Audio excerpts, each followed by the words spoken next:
वाहिगुरु जी का खालसा, वाहिगुरु जी की फतेह, सत श्री अकाल, जय हिंद वाहेगुरु जय जी का खालसा वाहेगुरु जी की फतेह। भारत। आज आप मानवता चैनल देख रहे सभी दर्शकों का बहुत बहुत स्वागत है।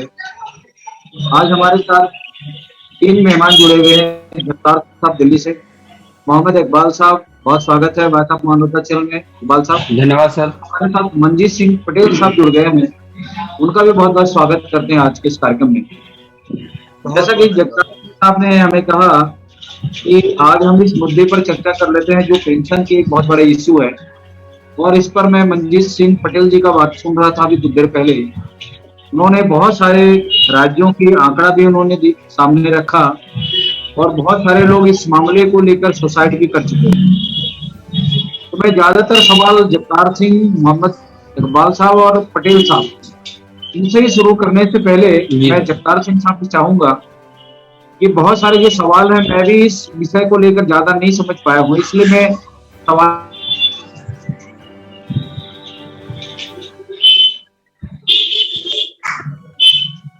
साउंड प्रॉब्लम आ रही है सर आपकी, पर आपकी भावनाओं को मैं समझ गया हूँ कि आप ये जानना चाहते हैं कि इस विषय के बारे में भूमिका बांधी जाए, इंट्रोड्यूस कराई जाए। एक्चुअली हमारे को ये समझना पड़ेगा कि हमारी अब जो कंट्री है, इंडियन यूनियन टेरिटरी, ये कैसी है। एक डेमोक्रेटिक कंट्री है और ये एक पब्लिक वेलफेयर स्टेट है, पब्लिक के भले के लिए काम करने के लिए। मेरा ख्याल आवाज आ रही होगी सभी के पास। तो ये पब्लिक जी वेलफेयर स्टेट है। इस पब्लिक वेलफेयर स्टेट को जो रन किया जा रहा है, इसमें जो एक्ट हो रहे हैं वो कॉर्पोरेट स्टेट की तरह हो रहे हैं, कॉर्पोरेट वेलफेयर स्टेट की तरह ये काम कर रही है। जो भारतीय संविधान है, भारतीय कानून सिस्टम, इसको हाथी के दांत की तरह बना दिया गया है।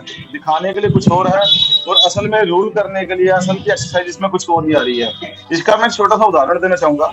यूएन की ह्यूमन राइट विंग जो है, वो एक पत्राचार करती है भारत सरकार से और वो पूछती है कि आपके यहाँ सैलरी का क्या स्टेटस है, आप अपने यहाँ एम्प्लॉइज को कितनी सैलरी देते हैं, कैसे सैलरी देते हैं, मिनिमम सैलरी क्या है। तो भारत सरकार ने एक सुप्रीम कोर्ट का ऑर्डर उठा के लगा दिया और एक यूजीसी का लेटर की कॉपी लगा दी कि देखो जी, हमारे यहाँ तो सुप्रीम कोर्ट का ऑर्डर है कि सभी को वन रैंक पे वन सैलरी मिलेगी और यूजीसी ने भी यही पास कर रखा है।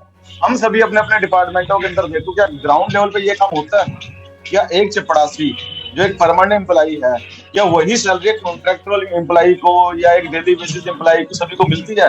उसमें बहुत ज्यादा अंतर है। भारत सरकार का सिस्टम, कानून, संविधान बोलने के लिए, पेपरों के लिए कुछ और है, दिखाने के लिए कुछ और है, इम्प्लीमेंटेशन के लिए कुछ और है। तो ये समस्या हमारे यहाँ एक इसी मुद्दे के ऊपर नहीं आई, इसका देखा जाए तो पूरा पूरा पहाड़ खड़ा हुआ है। आप ये देखो, कॉर्पोरेट के प्रभाव के अंदर और न्यू वर्ल्ड ऑर्डर के प्रभाव के अंदर दुनिया के सारे राजनेता प्लेटफॉर्म पे आ गए हैं और सारे दुनिया की जितनी भी पब्लिक है वो अपने राजनेताओं से विद्रोह कर रही है, बगावत पे उतरी हुई है। राजनेता चाहे गली मोहल्ले का ही क्यों ना हो, वो कभी आपस में एक नहीं होते। तो न्यू वर्ल्ड ऑर्डर के ऊपर सब एक हो चुके हैं। इसी पॉलिसी के तहत इन्होंने 2004 के अंदर पेंशन के खिलाफ नीति बनाई। इसी के तहत इन्होंने 2008 में अधिनियम बनाया कि डॉक्टर्स के साथ कोई मारपीट ना करे। ठीक है, उस 2008 में बनाए अधिनियम का आज रिजल्ट कोरोना के अंदर हमारे को देखने में मिल रहा है। ये कितनी लंबी सोच के चलते हैं। ठीक है, आज डॉक्टरी पेशा जो एक बहुत ही सम्मानित पेशा होता था, डॉक्टरों को हम भगवान समझते थे, आज वो डॉक्टर एक कसाई बन गए, एक पैसा कमाने का जरिया बन चुके हैं। ठीक है, तो आप ये भी देखें कि कोरोना जो 2019 के अंदर आया, इसकी पीपीई किट भारत सरकार ने, ये बोला जाता है, कई विद्वान ये बता रहे हैं कि इसकी पीपीई किट 2017 में खरीद ली थी। तो ये सब एक न्यू वर्ल्ड ऑर्डर का सब प्लान चल रहा है, जिसके तहत भारत जो एक स्टेट, पब्लिक वेलफेयर स्टेट है, इसे कॉर्पोरेट वेलफेयर स्टेट में बदला जा रहा है। इसी के तहत इन्होंने हमारी जो एम्प्लॉइज हैं भारत सरकार की, उनकी पेंशन बंद कर दी। अब इसमें विडंबना देखो, जो भारत सरकार के अंदर सेवा भाव से आते हैं, इलेक्शन लड़के आते हैं, सेवा के लिए आते हैं मंत्री, उन लोगों की पेंशनें हैं। और जो यहाँ पे जो पूरे अपना कर्मठ कर्मचारी जो अपने 30-32 साल, 35 साल, 25 साल एक भारत सरकार को दे रहे हैं, भारत के सिस्टम को दे रहे हैं, उनके लिए कोई पेंशन नहीं, उनके लिए कोई सुविधा नहीं है, उनके लिए हर तरीके से मना कर दिया गया। तो इसी चीज के ऊपर आज हमने चर्चा करनी है, आपस में एक दूसरे के साथ जान पहचान करनी है, एक दूसरे के दुख दर्द समझने हैं, और इसी मुद्दे को हमने पब्लिक में अवेयरनेस फैलानी है। पब्लिक में अवेयरनेस के लिए हमने ये आज ये प्रोग्राम में और जो आप सभी महानुभावों को इन्वाइट किया है कि एक जागरूकता किसी तरीके से फैले, लोगों को इस विषय के बारे में पता लगे। मैं आपको खुद बताऊं, मैं इस बीमारी से पीड़ित हूँ। मैं भी एनपीएस के अंदर आता हूँ, 2006 में मेरी अपॉइंटमेंट हुई है। पर इस मुद्दे को हमने कभी संजीदगी से लिया ही नहीं। उसके पीछे रीजन कुछ हो रहा है, हम भारत में कुछ और, जैसे ईवीएम हो गया। हमारे लिए मुद्दा ये है कि भारत में 85% मूल निवासी हैं, तो पर सत्ता कोई और जो 3% या 15% है वो कैसे ले रहे हैं। तो हम इस मुद्दे के ऊपर लगे हुए हैं। इस मुद्दे को हमने कभी, तो आज पटेल जी के साथ मिलकर हमने सोचा कि चलो इस मुद्दे के ऊपर आज एक प्रोग्राम करें इकबाल भाई जी के साथ, ताकि वो हमारे को इस मुद्दे के बारे में और भी ज्यादा अच्छा जानकारी दें। तो मैं स्वागत करता हूँ इकबाल जी का और पटेल जी का। इकबाल जी जो अपनी बात रखें। धन्यवाद जी। आज की इस परिचर्चा को आगे बढ़ाते हुए मैं इकबाल साहब से गुजारिश करूंगा कि वो देखो, वैसे तो भारत देश के अंदर में चाहे किसानों की समस्या हो, चाहे आर्मी का पेंशन हो, चाहे गवर्नमेंट के विभिन्न सेक्टर का पेंशन हो, इसको लेकर गवर्नमेंट के सभी अधिकारी कर्मचारी कहीं न कहीं परेशान हैं। लेकिन आखिर ऐसी परेशानी का कारण इस वर्तमान परिस्थिति में क्यों देखने को मिल रहा है, इस पर मैं मोहम्मद इकबाल साहब से चाहूंगा कि वो अपने विचार रखें। अपनी आवाज को म्यूट करेंगे सर, अपनी आवाज म्यूट। जी धन्यवाद सर। तो 2004 के बाद पुरानी पेंशन जो था सभी का, वो बंद कर दिया गया और उसके बदले एक न्यू पेंशन स्कीम एनपीएस को लागू किया गया था। जी, एनपीएस में बहुत से अनियमितताएं हैं और इस विषय पे हमारे दिल्ली प्रदेश अध्यक्ष श्री मंजीत सिंह पटेल जी जो अभी लाइव हैं, वो आपको ज्यादा बेहतर अवगत करा पाएंगे। तो मैं आपसे निवेदन करूंगा कि प्लीज इस क्वेश्चन के लिए आप एक बार मंजीत जी से बात करें। जी जी, बहुत शुक्रिया मोहम्मद इकबाल जी। मंजीत सिंह जी अपनी आवाज को म्यूट करें, अपनी आवाज। जी सर, इस कार्यक्रम में पहले तो आपका बहुत स्वागत है दोबारा, क्योंकि आज इस मुद्दे को आप बहुत बखूबी समझते हैं और बारीकी से जानते हैं। तो जो तमाम भारत के जो ऐसे लोग हैं जो इस समस्या से जूझ रहे हैं, तो सबसे पहले तो उसके कारण और उसके निदान के संदर्भ में मैं आपसे बारी बारी से चाहूंगा कि इस पर सवाल भी खड़ा करें और इसका जवाब भी तलाशने की कोशिश करें, ताकि हमारे भाई लोग ऐसे समस्या से निजात पा सकें। बहुत बहुत धन्यवाद संचालक महोदय। और मैं सबसे पहले तो मैं इस मानवता चैनल को कोटि कोटि आभार व्यक्त करता हूं कि आपने इस मुद्दे को जन मुद्दे की तरह लिया। और वास्तव में जन मुद्दा है भी, क्योंकि ये उन परिवारों से जुड़ा हुआ है जिनके पास रोजी रोटी के नाम पर ले दे करके छोटी मोटी नौकरियां होती हैं। और वो नौकरियां हमें डॉक्टर बाबा साहब जो भीमराव अंबेडकर जी के माध्यम से, अगर हम कहें कि नई सदी का या आधुनिक सदी का, अगर मैं कहूं भगवान उन परिवारों का, जो नौकरियों के दम पे किसी तरह से अपने आप को बदलते परिवेश में सस्टेन कर पा रहे थे। मुद्दा जुड़ा है। अभी जगतार साहब ने एक बात, बहुत बड़ी बात कह दी उन्होंने, 85% जो मूल भारतीय वाली बात भी कही उन्होंने।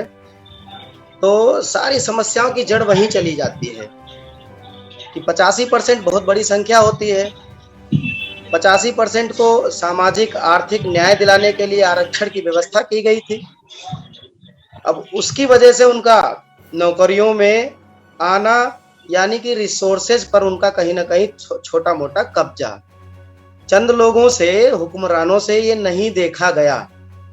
जो भारत का जो संविधान था, जिसकी आत्मा कल्याणकारी राज्य की अवधारणा पे टिकी हुई है, ताकि हर वर्ग, हर तबके का सामाजिक आर्थिक न्यायपूर्ण विकास हो सके।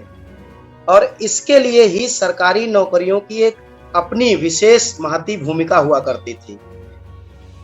लोग सरकारी नौकरी में इसलिए आते थे क्योंकि एक बार नौकरी में आने के बाद, सेवा शुरू करने के बाद, उनके परिवार की और उनके प्रति जितनी भी लायबिलिटीज होती थी, जिम्मेदारियां होती थी, अकाउंटेबिलिटीज होती थी, वो सरकार की हो जाती थी। क्यों? क्योंकि कर्मचारी सेवा करने के लिए आता था। कोई आदमी 20-25 साल में नौकरी पाता था, 30, 35, 40 साल तक देश की सेवा करता था। उसकी एवज में कल्याणकारी राज्य की अवधारणा को प्रतिपुष्ट करने की एवज में सरकारों ने या इस देश ने, बाबा साहब ने जो पेंशन की अवधारणा को विकसित किया था। और ये पेंशन आज से नहीं चली आ रही थी। बुरे से बुरे हालात में जब देश गुलाम था, अंग्रेजों का गुलाम था, जिनको हम कहते हैं कि अंग्रेजों ने हमारी पूरी आर्थिक जो है रीढ़ की हड्डी को तोड़ दिया, उन अंग्रेजों ने भी इस पेंशन की व्यवस्था को जिंदा रखा था। ये बहुत बड़ा मुद्दा था। पेंशन की जरूरत, अगर मैं कहूं कि गरीब निचले क्रम के जो सामाजिक क्रम के लोग थे, जितनी उनको जरूरत थी, ये पेंशन की जरूरत बड़े लोगों को भी थी।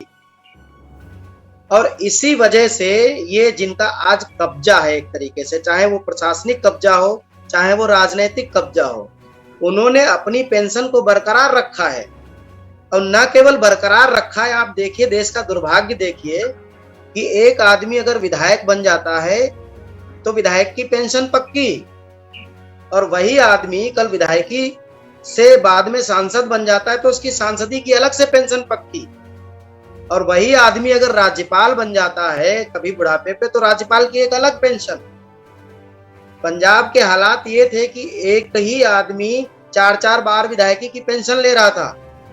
ये तो इस हमारे आंदोलन के बाद इस मुद्दे को इतना उछाला हम लोगों ने सोशल मीडिया पे कि आज के हालात ये हैं कि पंजाब वो सरकार है जिसने पहली बार ये घोषणा की अभी मान साहब ने कि अब किसी भी विधायक को या सांसद को जो कि उनके राज्य का, क्योंकि सांसदों पे तो वो लगा नहीं सकते, क्योंकि सांसदों का जो मुद्दा हो गया वो सेंट्रल लेवल का हो गया, तो राज्य लेवल पर उन्होंने ये जरूर रोक लगा दी कि कोई भी विधायक केवल एक बार की पेंशन लेगा। ये बहुत बहुत अच्छा उदाहरण है, बहुत अच्छा जो उनके द्वारा फैसला लिया गया। अब मैं बात करता हूँ एनपीएस पे। एनपीएस कैसे हमें मतलब पेंशन से मरहूम कैसे किया गया, मरहूम कर दिया गया। चलो यहाँ तक गनीमत थी कि हमें आप पेंशन ना देते। ये कह दिया गया कि पेंशन से सरकार पर बहुत बड़ा आर्थिक बोझ है, और वो बोझ बताता हूं मैं आपको कितना था, 4 से 5% के बीच में था 2003 में। और अभी भी उस बोझ को, जिसको ये बड़ा बोझ बताते हैं, वो अभी भी वो बजट पर 6% से कम है। कई कई राज्यों में तो 3% भी नहीं है। अब मैं आता हूं इन्होंने किया क्या। अभी एक हमारे बड़े भाई जगतार जी बता रहे थे कि पेंशन का मुद्दा हो या कुछ और मुद्दे भी हैं। अभी उन्होंने निजीकरण की तरफ इशारा किया था, तो मैं ये बताना चाह रहा हूं, उन्होंने बात करी थी कि कारपोरेट को बेची जा रही हैं चीजें। ये कल्याणकारी अवधारणा की तरफ से कारपोरेट के लोगों को फायदा पहुंचाने की अवधारणा की तरफ जा रहा है देश। मैं उधर ही आना चाहता हूं। 2003 में जब वाजपेयी जी की सरकार थी तो उन्होंने ये बात कहा कि पेंशन, जगदीश साहब कहीं ऐसा तो नहीं लग रहा मैं बहुत लंबा जा रहा हूं, क्योंकि जब तक इस मुद्दे नहीं, आप क्या है पूरे डिटेल से इसकी जानकारी रखते हैं, इसलिए आपकी परिचर्चा और आज हम आपको पूर्ण रूप से पूरे टाइम देने वाले हैं। जी, क्योंकि ये मामला जितना संवेदनशील है ना, अगर आप इसे जड़ से नहीं समझेंगे तो 10 मिनट में इसे बयान नहीं किया जा सकता। मैं आप 15 मिनट लूंगा तकरीबन, ताकि इसको बेहतर तरीके से समझ सके हम। 2003 में जब वाजपेयी जी की सरकार थी तो उन्होंने कहा कि कर्मचारियों के ऊपर बहुत बड़ा बोझ खर्च हो रहा है, बहुत पैसा खर्च हो रहा है पेंशन के तौर पे। तो अभी तक चल क्या रहा था कि अगर कोई भी कर्मचारी सेवा में आ गया, अगर सरकारी नौकरी में आ गया और उसने अगर 10 साल की नौकरी पूरी कर ली, यानी सेवा की गारंटी थी 10 साल की, 10 साल की नौकरी जैसे उसने पूरी कर ली तो वो पेंशन का हकदार हो जाता था। और पेंशन की कितनी हकदारी बनती थी? लास्ट बेसिक सैलरी, जिस दिन वो रिटायर हुआ उसकी लास्ट बेसिक सैलरी देखी जाती थी, और डीए कितने परसेंट था, तो लास्ट बेसिक सैलरी का आधा प्लस डीए, उसको पेंशन पक्की हो जाती थी। चाहे वो 10 साल 1 महीने के बाद रिटायर हो जाए नौकरी करके, चाहे 11 साल के बाद रिटायर हो जाए, 12 साल के बाद हो जाए, और वॉलंटरी रिटायरमेंट के लिए उसे 20 साल पूरे करने होते थे। अगर कर्मचारी खुद से रिटायरमेंट लेना चाहता था तो 20 साल की नौकरी करने के बाद कभी भी वो अपना इस्तीफा दे करके सेवानिवृत्त हो जाता था, जिसे हम वीआरएस कहते थे। वहां भी यही स्कीम लागू थी कि आधी सैलरी के तौर पे उसको पेंशन मिलती थी, और इस पेंशन के लिए कोई भी उसकी जेब से, उसकी सैलरी से कोई कटौती नहीं की जाती थी। ये पेंशन पूरी तरीके से भारत सरकार अपने खजाने से दिया करती थी। क्लियर? जब भी कभी पे कमीशन आता था, लोगों की सैलरी बढ़ती थी, तो उसी अनुपात में उस रिटायर व्यक्ति की पेंशन भी बढ़ती थी। हम उसे पेंशन रिवीजन के नाम से जानते हैं। पेंशन भी उसकी समय समय पे बढ़ती रहती थी, परिस्थितियों के अनुसार, महंगाई के अनुसार। अब इन्होंने क्या किया, एक और फायदा था कि जब भी कर्मचारी रिटायर होता था तो उसे कम्यूटेशन पेंशन लेने का भी प्रोविजन था। वो 40% एडवांस पेंशन भी ले सकता था सरकार से। बाद में उसकी पेंशन से वो चीजें कटौती होती रहती थी। सरकार ने इसके साथ एक और सुविधा दे रखी थी, जिसको हम जनरल प्रोविडेंट फंड के नाम से जानते हैं। उसमें यह था कि कोई भी कर्मचारी अपने बुढ़ापे पर एक उसको बढ़िया फंड मिल सके, इसके लिए 7% मिनिमम डिडक्शन का प्रावधान रखा था कि कम से कम कोई भी कर्मचारी अपनी सैलरी का 7% सेविंग के तौर पे जरूर कहीं ना कहीं बचाएगा, जिसको जीपीएफ कहा जाता था। उस जीपीएफ पर भारत सरकार खुद ब्याज देती थी, और वो ब्याज निश्चित हुआ करता था, 6%, कभी 7%, मतलब टाइम टू टाइम वो ब्याज वेरी करता था, लेकिन कभी ऐसा नहीं आया कि वो 6% के नीचे कभी नहीं गया। आज के बुरे से बुरे हालात में भी उस ब्याज की जो रेट है वो 7.1% रेट। अब वाजपेयी जी की सरकार ने क्या किया कि उन्होंने कहा कि अब पेंशन भारत सरकार अपनी जेब से नहीं देगी। पेंशन के लिए कर्मचारियों की सैलरी से 10% हिस्सा काटा जाएगा। अगर मेरा 100 रुपया पेंशन, वो 100 रुपया सैलरी बना है, तो 10 रुपए मेरी सैलरी से काट लिए जाएंगे, और सरकार ने ये कहा उतने ही पैसे के बराबर, यानी 10 रुपए के बराबर भारत सरकार भी डोनेट करेगी। तो 10 रुपए मेरे काटे और भारत सरकार ने क्या किया, 10 रुपए उसमें डाले। अब रुपए हो गए 20। सरकार ने ये कहा कि ये पैसा हम जमा करेंगे कंपनी में, और उसका एक्ट बनाया गया। एक्ट बना पीएफआरडीए 2013 में। अब देखिए कितना दुर्भाग्य की बात है कि पेंशन को, एनपीएस को लागू कर दिया 1 जनवरी 2004 से, और अधिनियम बनाया 2013 में। 9 साल उसको ऑर्डिनेंस की तरह चलाते रहे।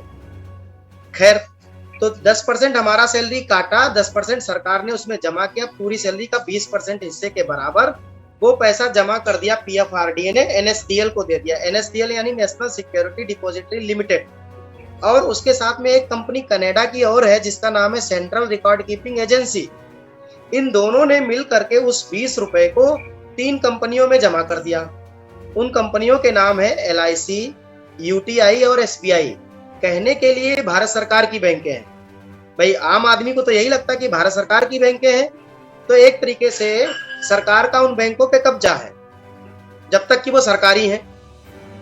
अब ये पैसा उन बैंकों में जा रहा है।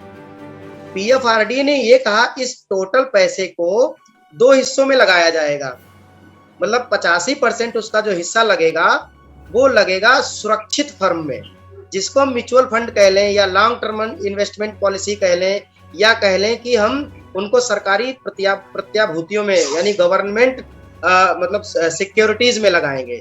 म्यूचुअल फंड कह लीजिए, बॉन्ड कह लीजिए। लेकिन आज तक 17 साल बीत जाने के बाद भी भारत सरकार ये बता नहीं पा रही है कि वो हमारा टोटल का टोटल 20 रुपए कैसे लगाया जा रहा है। एक्चुअल में हकीकत बिल्कुल अलग है।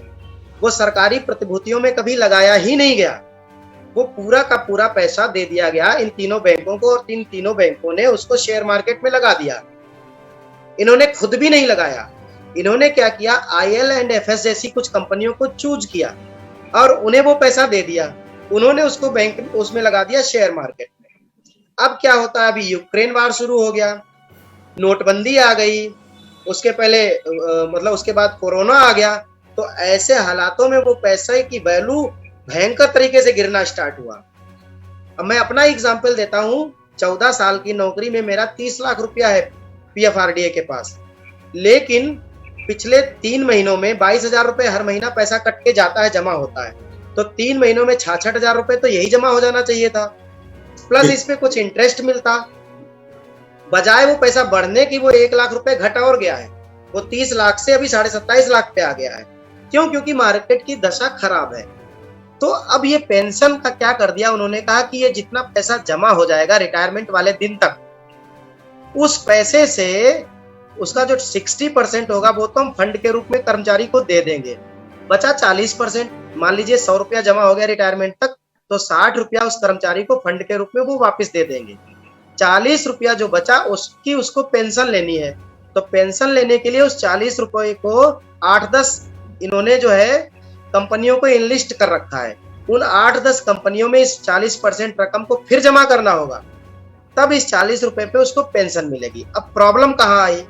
अब प्रॉब्लम ये आई कि पहले नौकरी के ऊपर सरकार पेंशन देती थी, तो हमें पेंशन की गारंटी थी कि 10 साल की नौकरी जैसे ही पूरी कर ली तो half of the last basic salary plus DA pension पक्की, यानी पेंशन की गारंटी पक्की, old age social income security पक्की। अब इन्होंने कर दिया कि कॉर्पस बेस्ड पेंशन है, तो जो लोग 10, 12, 15 साल की नौकरी में रिटायर हो रहे हैं, वो रिटायर कौन से कर्मचारी हो रहे हैं मैं बताता हूँ आपको। जैसे रेलवे है या तमाम ऐसी ऑर्डिनेंस फैक्ट्रीज हैं, इनमें होता क्या है कि तमाम ऐसे कर्मचारी 10 साल, 15 साल, 20 साल की इरेगुलर सर्विस, जिसको हम संविदा कह लें या कंट्रेक्चुअल कह लें या डेली वेजेस कह लें, ऐसे कर्मचारी रिक्रूट किए जाते हैं। आप सभी जानते हैं, दिल्ली में जो लोग भी हैं वो अच्छी तरीके से इन चीजों को समझ रहे हैं। अब 15 साल की नौकरी के बाद किसी को पक्का किया सरकार ने, तो आ गया वो एनपीएस में। अब उसकी उम्र हो गई 45 साल, 48 साल। अब उसको नौकरी को मिला मुश्किल से 12 साल, 10 साल, 15 साल। तो ऐसी स्थिति में उसका कॉर्पस बहुत कम रहा। मैंने अभी एग्जाम्पल दिखाए थे कि उनका कॉर्पस 10 लाख था, उन्हें पेंशन मिल रही है 900 रुपया, और अंतिम बेसिक सैलरी थी उनकी 27,000, 60,000, 70,000, और उनकी पेंशन 900 रुपए, 1200 रुपया, 1300 रुपया। अभी मेघराज सर उसको देख रहे थे, आपको याद होगा मैंने अभी दिखाया था। तो उन कर्मचारियों को पेंशन 900 रुपए से, आप सोचिए कि दिल्ली में अगर किसी आदमी को 900 रुपया पेंशन मिलेगी तो उसका क्या होगा। दूसरी बात आते हैं, तमाम राज्यों में इस पेंशन व्यवस्था को स्वीकार तो कर लिया गया, लेकिन उन्होंने क्या किया, 10-10 साल हो गए, ना तो कर्मचारियों का पैसा डिडक्ट किया, ना अपना वाला कंट्रीब्यूशन उसमें डाला। जब वो पैसा ही नहीं जमा हुआ तो वो पैसा एनएसडीएल के पास गया नहीं। जब वो एनएसडीएल के पास पैसा गया नहीं तो मार्केट में नहीं लगा, मार्केट में नहीं लगा तो कोई रिटर्न नहीं लगा, और वो लोग रिटायरमेंट पे आ गए। क्योंकि तमाम राज्यों में क्या व्यवस्था है कि जैसे सेंट्रल गवर्नमेंट की नौकरी पाने के लिए एज की बाउंडेशन 30 साल है, कि 30 साल के बाद आपको डायरेक्ट नौकरी नहीं मिलेगी सिलेक्शन बेस पे। लेकिन अगर उत्तर प्रदेश की बात करें तो उत्तर प्रदेश अपने पीसीएस में भी किसी कर्मचारी को लेने के लिए 40 साल तक की उम्र की सीमा देता है, और एससी एसटी वालों को तो 45 साल तक की सीमा मिलती है कि भाई आप 45 साल तक कंपटीशन दे सकते हैं। तो ऐसी स्थितियों में जो लोग 40 साल के बाद सेलेक्ट हुए वो सारे के सारे लोग आज रिटायर हो रहे हैं धीरे धीरे। सैकड़ों की संख्या में लोग रिटायर हुए, और उधर से एक प्रॉब्लम और हो गई कि 10 साल तक उन्होंने पेंशन को पैसा उनका डिडक्ट ही नहीं किया, जो 10% डिडक्ट करना था, और ना अपना वाला डाला। वो लोग जब रिटायर हो गए तो उनकी पेंशन हो गई 0। अब बताइए, जब आप नौकरी दे रहे हैं, या तो आप 40 की उम्र में नौकरी मत दें, और नौकरी दे रहे जब आपने एनपीएस को लागू किया तो पहले दिन से डिडक्शन करते, और डिडक्शन भी कर रहे हैं तो लास्ट बेसिक सैलरी के हिसाब से, जो हमारा कल्याणकारी राज्य की अवधारणा वाली बात है, जो old age social income security की बात है, तो सिक्योरिटी तो बची नहीं। किसी को 200 रुपए पेंशन, 300 रुपए पेंशन बना करके मजाक कर दिया। लोग रिटायरमेंट के बाद अब मजबूरन करे तो क्या करे, कोई चाट का ठेला लगा रहा है, उससे भी तो बच्चे नहीं पल जाएंगे, उससे भी परिवार नहीं पल जाएगा। कोई तो डिप्रेशन में आ करके उसने सुसाइड कर लिया। अब अगले पॉइंट पे मैं आता हूं, ये तो भयानक कंडीशन है आज के टाइम पे जो लोग रिटायर हो रहे हैं। दूसरी बात, पेंशन से पेंशन रूल्स को इन्होंने प्रतिस्थापित किया। मतलब अगर पेंशन को, उस सिस्टम को खत्म किया तो पेंशन वाला हिस्सा बदला। अब इन्होंने क्या किया कि ग्रेच्युटी को भी खत्म कर दिया।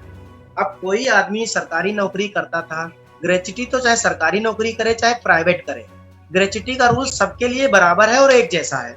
लेकिन इन्होंने 2003 के बाद वाले कर्मचारियों के लिए ग्रेच्युटी का रूल्स भी खत्म कर दिया।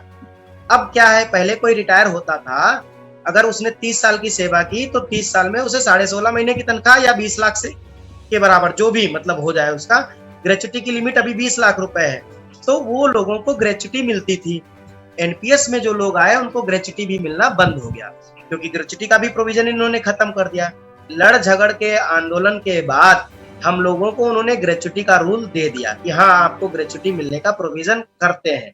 अभी प्रोविजनली उन्होंने कर दिया है प्रोविजन ये, लेकिन जो सेंट्रल ऑटोनोमस बॉडीज हैं, स्टेट ऑटोनोमस बॉडीज हैं, चाहे वो नवोदय विद्यालय हो, केंद्रीय विद्यालय हो, जल बोर्ड हो या यूनिवर्सिटीज हो, इनमें जो हमारे इकबाल साहब इसमें काम कर ही रहे हैं और हमारे जगतार सिंह जी खुद यूनिवर्सिटी में काम कर रहे हैं, तो इन लोगों को अभी भी ग्रेच्युटी का प्रोविजन नहीं दिया गया है, जबकि 17 साल से ज्यादा बीत चुके हैं। अब आता हूं मैं तीसरी बात पे।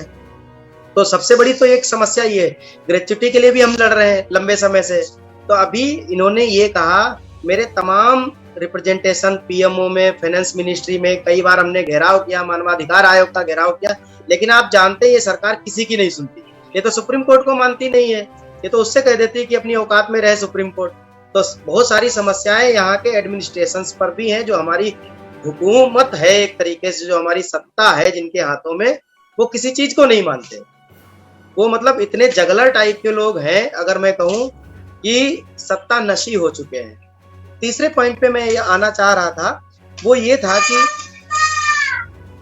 1 मिनट में लूंगा, बच्चे यहाँ पर इस रूम में आ गए तो मैं थोड़ा बाहर निकल के बात करता हूँ दूसरे रूम में, क्योंकि उनके सोने का टाइम हो गया है दरअसल, तो मैं अपने दूसरे रूम में आके बात करता हूँ।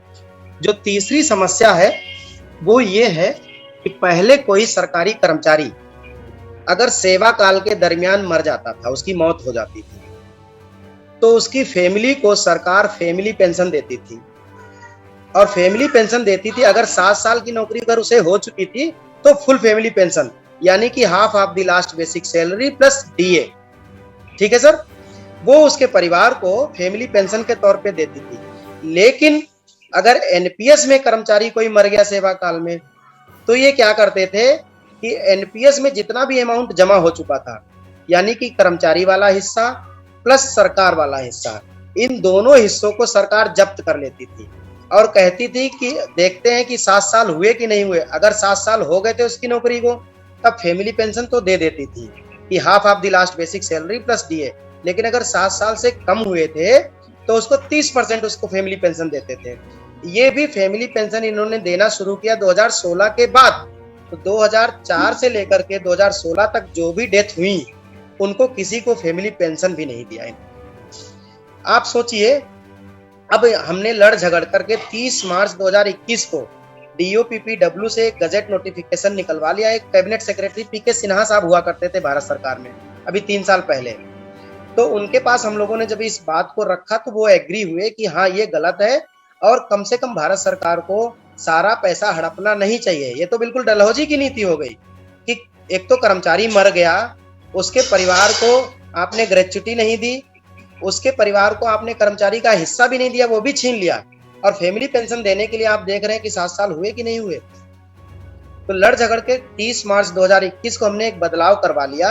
अब भारत सरकार ने वो बदलाव ये कर दिया है कि अब किसी की नौकरी में ये नहीं देखेगी अगर मौत हुई है कि 7 साल हुए या नहीं हुए, उसके परिवार को half of the last basic salary plus DA के बराबर फैमिली पेंशन देगी। जो पूरा पैसा सरकार हड़प लेती थी, अब उसने ये कह दिया है कि सरकार केवल अपने अंशदान को वापस लेगी, कर्मचारी वाले अंशदान को उसके ब्याज सहित उसके परिवार को दे दिया जाएगा। तो ये हमारी लड़ाई का एक अगर देखा जाए अच्छा पहलू हमें ये अच्छे नतीजे के रूप में मिला। एक और नतीजा हमें अच्छा मिला, वो मिला हमें 1 अप्रैल 2019 को। पहले सरकार 10% के बराबर 10% डोनेट करती थी। उस समय पीयूष गोयल जी वित्त मंत्री हुआ करते थे। तो जब हम लोग पीयूष गोयल जी के यहाँ धरना प्रदर्शन करने पहुंचे, संसद का घेराव करने पहुंचे, तो राजनाथ सिंह जी के माध्यम से हम लोगों को पीयूष गोयल जी के साथ बैठने का अवसर मिला। उनके साथ बैठने का अवसर मिला तो वो इस बात पर एग्री हुए कि हाँ इसमें थोड़ी थोड़ी कमियां हैं, हम उनको दूर कर रहे हैं। तो उन्होंने सरकारी अंशदान को 10% से बढ़ा करके 14% कर दिया है। तो अब हमारे तो 10% कटता है, लेकिन सरकार 14% डोनेट करती है। अभी भी देखिए इस देश में 2 विधान, ऑटोनोमस बॉडीज जो हैं, जो हमारे इकबाल साहब बैठे, इनके यहाँ अभी भी सरकार 10 का 10 ही डोनेट कर रही है, जबकि 1 अप्रैल 2019 से सरकार उसको 14% कर चुकी है। तो ऑटोनोमस वालों के साथ अभी भी भेदभाव हो रहा है। दूसरी बात, जो फैमिली पेंशन की मैंने बात बताई कि सरकार ने ये कहा कि अब कर्मचारी का अंशदान उसके परिवार को वापस कर देगी और फैमिली पेंशन अपने पास से देगी, सरकार केवल सरकारी अंशदान वापस लेगी। लेकिन ये नियम आज तक सेंट्रल ऑटोनोमस बॉडीज के कर्मचारियों पर लागू नहीं किया गया है। उनके यहाँ क्या कर रहे हैं आप समझिए, अगर 100 रुपए जमा हो पाए थे टोटल और कर्मचारी मर गया है इन सर्विस, तो 100 रुपए का 20% कर्मचारी के परिवार को दे देते हैं और कह रहे हैं जो 80 रुपया बचा, 80% जो बचा उस पर आपको पेंशन देंगे, हम अपनी जेब से वो पेंशन नहीं देंगे। अब आप सोचिए कि 7 साल की नौकरी में कॉर्पस तो कुछ होगा नहीं, क्योंकि ये शेयर मार्केट बेस्ड कॉर्पस है, ये तो कुछ नथिंग के बराबर होगा। तो ऐसे लोगों को, और 7 साल की नौकरी में अगर ये देखा जाए, मेरी 14 साल की नौकरी हो गई, आप समझिएगा अगर 30 लाख रुपए भी है तो 6 लाख रुपए में मुझे मेरे परिवार को मिलेगा अगर मेरी मौत हो जाए, और बचा कितना, 24 लाख रुपए। 24 लाख रुपए पे आजीवन पेंशन, अभी उसकी 30-40 साल की जिंदगी बची हुई है, कितनी मिलेगी, 2,000 रुपए महीना, 3,000 रुपए महीना। दिल्ली में कोई परिवार कैसे सस्टेन करेगा। दूसरी बात, ना तो इसमें डीए की फैसिलिटी है, ना ही इस पेंशन को रिवाइज करने की फैसिलिटी है। तीसरी बात, जब बड़े पैमाने पर कर्मचारी जब रिटायर होंगे, जैसे 2033 में सबसे बड़ा जत्था रिटायर होगा, और हम जानते हैं शेयर मार्केट किनके हाथों की कठपुतली है, वहां तो डिजिट्स डाल दिए हैं इन्होंने, इनके हाथ में कुछ है नहीं। शेयर मार्केट जिन लोगों के हाथों की कठपुतली है, अब मान लीजिए 1 लाख लोग रिटायर हो रहे हैं और उनका कॉर्पस बन रहा है 1 लाख गुणे 50 लाख, तो जाहिर सी बात ये कंपनियां इतना बड़ा अमाउंट निकलने नहीं देंगी मार्केट से, ये मार्केट की वैल्यू ही गिरा देंगी। तो जिसका 50 लाख रुपया था वो 30 लाख रह जाएगा, 30 लाख का 60% आपको देंगे, यानी 18 लाख देंगे, 12 लाख उस वहां बचा लिए उन्होंने और 30 लाख वैल्यू घटा दी उसकी। तो एक तरीके से ये बहुत बड़ा स्कैम है, और आज के टाइम पे इसमें 7 लाख करोड़ से ज्यादा का इन्वेस्टमेंट हो चुका है। अब मैं एक बात और बताना चाहता हूं कि पीएफआरडीए किस तरह से फ्रॉड कर रहा है। देखिए, 2 साल पहले तक पीएफआरडीए की वेबसाइट होती है, उस पे ये सारा डेटा दिखाते थे कि किस राज्य में कितने एनपीएस कर्मचारी हैं और उनका कितना एनपीएस में कॉर्पस जमा हो चुका है। 2 साल से ये सुविधा उन्होंने बंद कर दी। अब आप देख भी नहीं सकते कि कितने कर्मचारी हैं किसी स्टेट के और कितना उनका पैसा जमा हो गया। बहुत डिमांड के बाद राजस्थान और छत्तीसगढ़ सरकारों ने एनपीएस को अपने कर्मचारियों के लिए पिछले महीने बंद कर दिया। उन्होंने कहा कि ये वाकई में बहुत शोषण युक्त पेंशन स्कीम है और इसकी वजह से रोज धरने प्रदर्शन हो रहे हैं और बिल्कुल जस्टिफाइड नहीं है। तो उन्होंने अपने राज्य के कर्मचारियों के लिए इस पेंशन व्यवस्था को बंद कर दिया और कहा हम फिर से कर्मचारियों को पुराने पैटर्न पे ही पेंशन देंगे। अब उनका मान लीजिए 40,000 करोड़ रुपए जमा हो चुका है एनएसडीएल में। अब चूंकि वो पैसा इस तरीके से लगा रखा है, वहां से पैसा निकालने का कोई प्रोविजन ही नहीं है, वहां से केवल 20% पैसा निकल सकता है। तो वो अपना पैसा डिमांड कर रही है सेंट्रल गवर्नमेंट से। अब सेंट्रल गवर्नमेंट पीएफआरडीए में ऐसा कोई प्रोविजन नहीं बना रखी है, और पीएफआरडीए में अगर कोई अमेंडमेंट करने का पावर है तो चूंकि सेंट्रल गवर्नमेंट की पॉलिसी है वही अमेंडमेंट कर सकती है, तो वो उनका पैसा भी एक तरीके से फंसा हुआ है।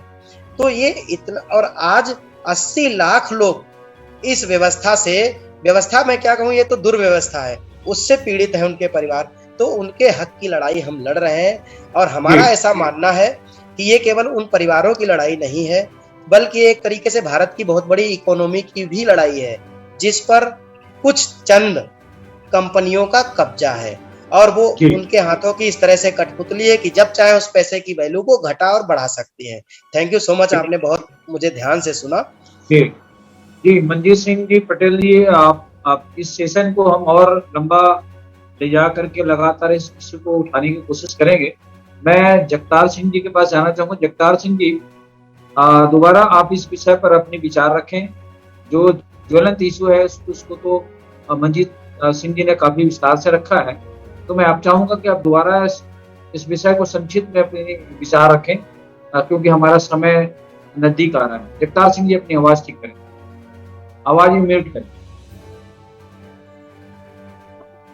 हाँ जी सर, इस विषय में जो बात मंजीत सिंह पटेल जी ने रख दी है उसके ऊपर तो हमारे पास अब कुछ रखने के लिए बचा नहीं है। फिर भी मैं एक क्वेश्चन का आंसर देना चाहूंगा। जो ये बोला जाता है कि अगर हम एम्प्लॉइज को पैसा देते हैं, कर्मचारियों को पैसा देते हैं, तो उसके लिए पैसा आएगा कहाँ से? ठीक है, तो इसके लिए हमारे को ये समझना पड़ेगा कि हमारे को बार बार ये बोल दिया जाता है, कोई भी स्कीम होती है इंडिया में, हमारे को यही सुनना पड़ता है हर बात में कि भाई इसके लिए पैसा कहाँ से आएगा, उसके लिए पैसा कहाँ से आएगा, इसके लिए सरकार पे अतिरिक्त वजन पड़ेगा, बोझ पड़ेगा। तो मैं इसके लिए कहना चाहूंगा, इसके लिए वहां से पैसा आएगा जहां से सरदार पटेल जी की मूर्ति लगाने के लिए पैसा आया था। इसके लिए वहां से पैसा आएगा जहां से ना किसी भी जगह का नाम बदलने के लिए पैसा आता है। कहां से आता है किसी भी जगह का नाम बदलने का? एक जगह का नाम बदलने के लिए करोड़ों रुपए खर्च हो जाते हैं।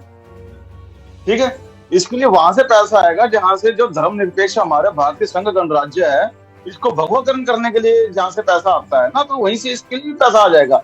बस इच्छा शक्ति होनी चाहिए, विल पावर होनी चाहिए, शुभ इच्छा होनी चाहिए। पब्लिक वेलफेयर स्टेट के लिए हिसाब से काम करो तो सब कुछ हो सकता है। अगर ये पूछे कि इसके लिए पैसा कहां से आएगा, तो हम ये कह सकते हैं कि भारतीय संघ गणराज्य जो एक यूनियन टेरिटरी है, इसकी सत्ता जो है, जो संघीय ढांचा जो है, इसको जो केंद्रीकरण करने के लिए जहां से नीतियां लागू होती हैं उसके लिए पैसा आता है। तब तो आप नहीं पूछते कि भाई इसके लिए पैसा कहां से आएगा। इंडिया में सब पैसा है।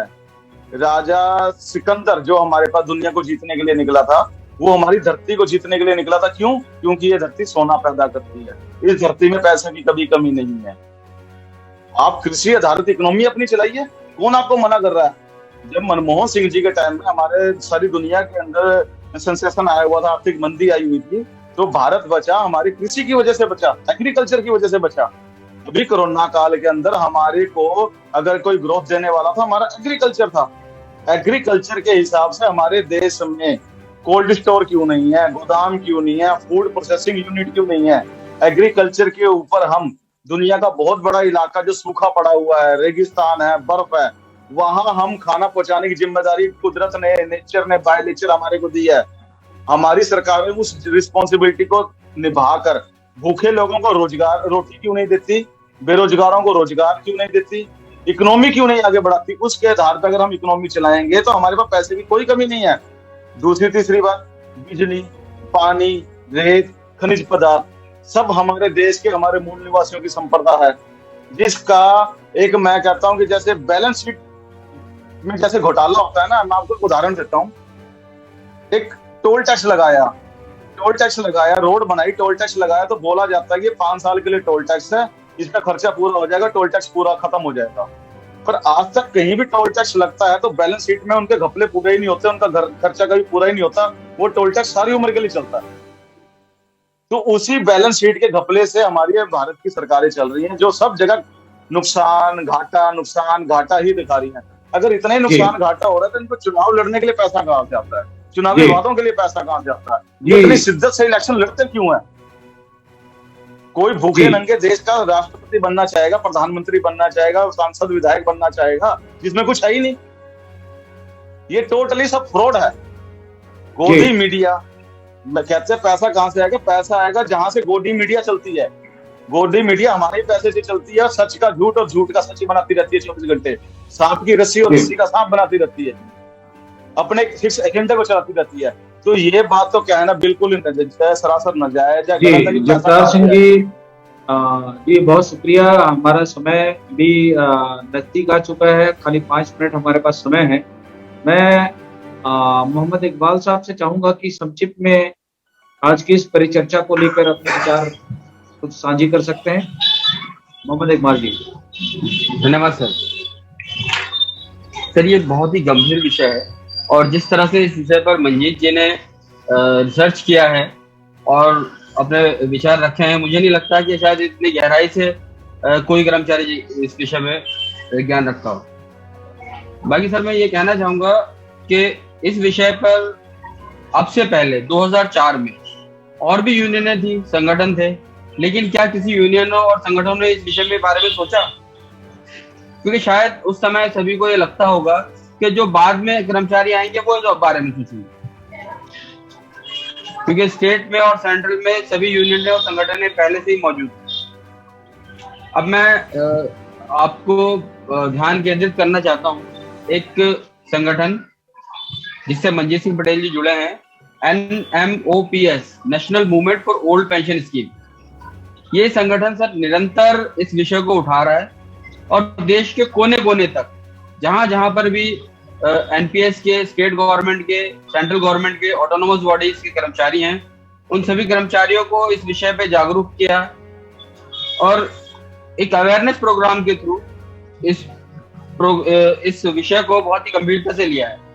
मंजीत सिंह पटेल जी इस विषय में निरंतर प्रयास करते रहते हैं। जी जी।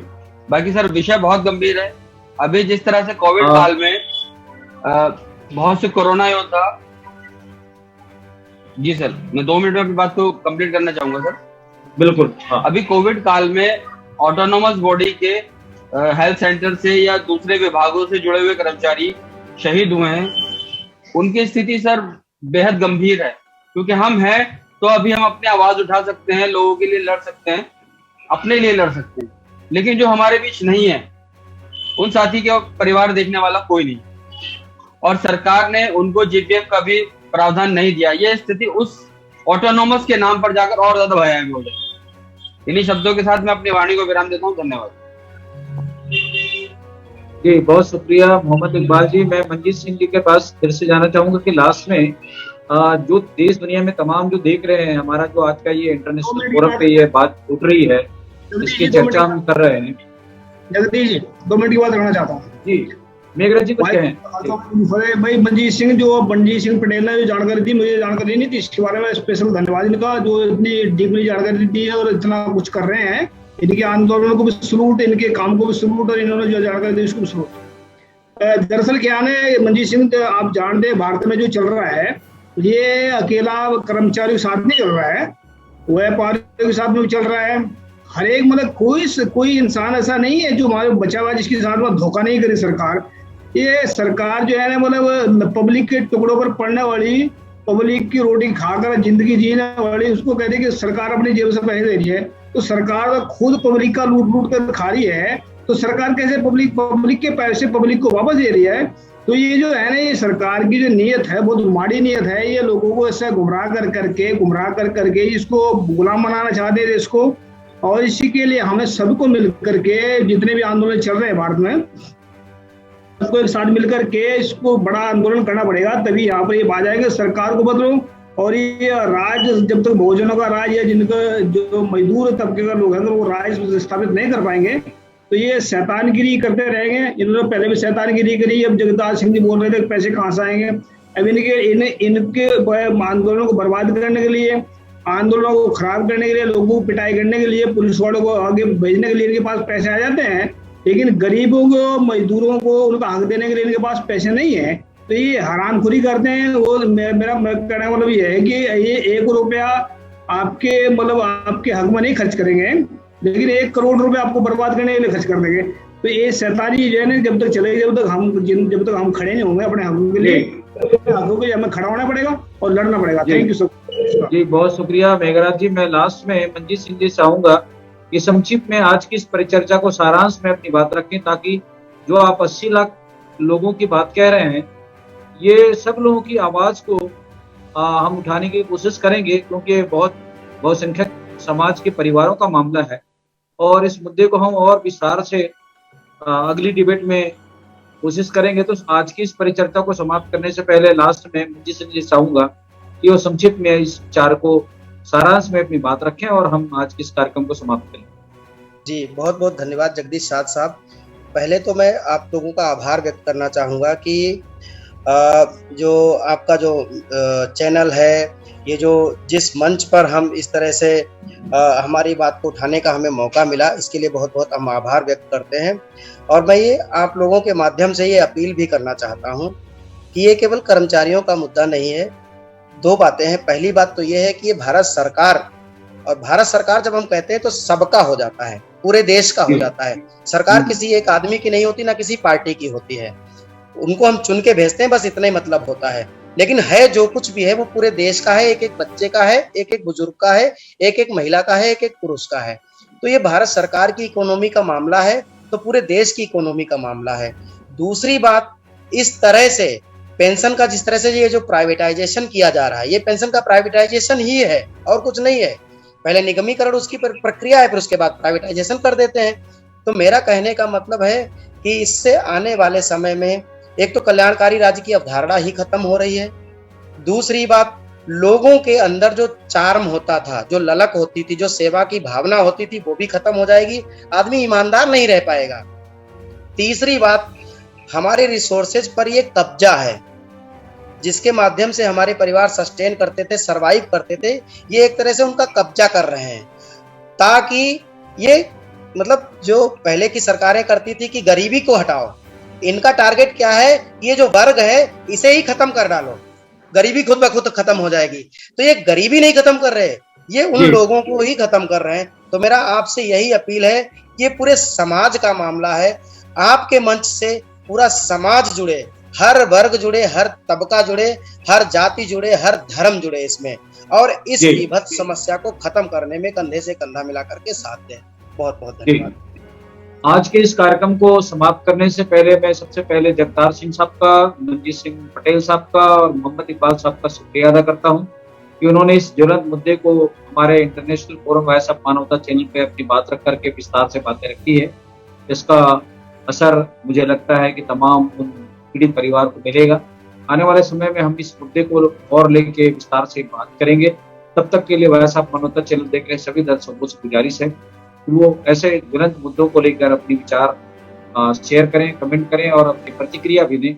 मैं आज के इस कार्यक्रम को यहीं समाप्त करता हूं। मैं सभी दर्शकों से चाहता हूं कि हमारा जो समय 8:30 बजे का रहता है, मैं सफर में था, उसके कारण खेद भी चाहता हूं आप सभी मेहमानों से, क्योंकि मैं लेट में जुड़ा और मैं ट्रेन से उतर करके सीधे अपने एक जगह रुक करके फिर मैं कार्यक्रम को संचालित करने की कोशिश किया हूँ। इसलिए सभी मेहमानों को बहुत बहुत धन्यवाद। आप सभी का शुक्रिया। वाहिगुरु जी का खालसा, वाहिगुरु जी की फतेह। सत श्री अकाल। जय हिंद।